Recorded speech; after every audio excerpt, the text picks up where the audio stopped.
अरे बहन जी, इस एसी की वजह से मैंने अपनी फलों की दुकान में एसी लगा रखा है ताकि गर्मी में भी मेरे फलों को ठंडक मिले और वो खराब ना हो।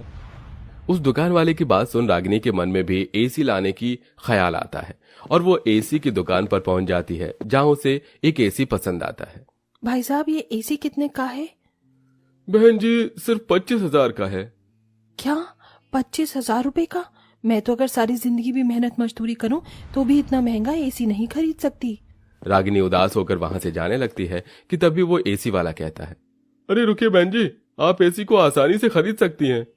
वो कैसे भाई साहब? मेरे पास तो इतने पैसे नहीं है। अरे बहन जी, आप इस एसी को इंस्टॉलमेंट में खरीद सकती हैं, यानी कि आप सिर्फ 3,000 रुपए देकर ये एसी ले जाइए और हर महीने इसकी किश्त भरिए। उस एसी वाले की बात सुन रागिनी मन ही मन बहुत खुश होती है और आकर सारी बात अपने परिवार वालों को बताती है। माँ, अब हमारे घर में भी एसी आएगा। आपको पता है, हमारे दोस्त है ना चिंटू, उसके घर में भी एसी लगा हुआ है और वो अपने एसी पर बहुत इतराता था। आप देखना, हम भी अपने एसी पर इतराएंगे। रागिनी, तुम्हारा दिमाग तो ठीक है।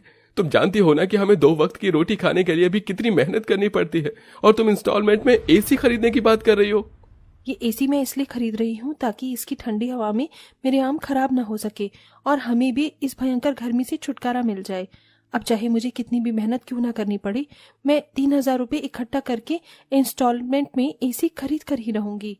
रागिनी अपने मन में एसी खरीदने की ठान लेती है, जिसके बाद अब वो आसपास के बाजारों में आम बेचने की बजाय उन दूर जगहों में आम बेचने के लिए जाती है जहां पर बहुत कम ही आम वाले होते हैं।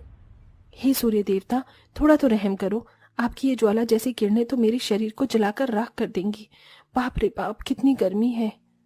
नंगे पैर चल चलकर दूर दूर तक आम बेचने के लिए जाया करती थी, जिसकी वजह से गर्मी में रागिनी की तबीयत काफी खराब होने लगती है। धूप में घूम घूम कर मेरी बहू का सारा शरीर कितना लाल हो गया है। नंगे पैर गरम जमीन पर चल चल कर इसके पैरों में छाले भी पड़ गए हैं।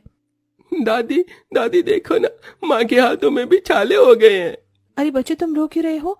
मैं बिल्कुल ठीक हूँ। मैं जानता हूँ रागिनी, तुम इस तकलीफ से गुजर रही हो, मुझे माफ कर देना। तुम तो जानती हो कि मैं दिन की मुश्किल से 100-150 रुपए कमा पाता हूँ। मेरे लिए 3,000 जैसी रकम इकट्ठा करना बहुत मुश्किल है। बस कुछ ही दिनों की और बात है, फिर देखना सब कुछ ठीक हो जाएगा।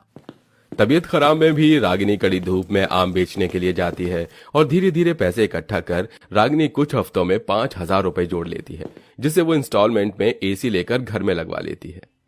इस एसी के अंदर से तो बहुत ठंडी ठंडी हवा आ रही है।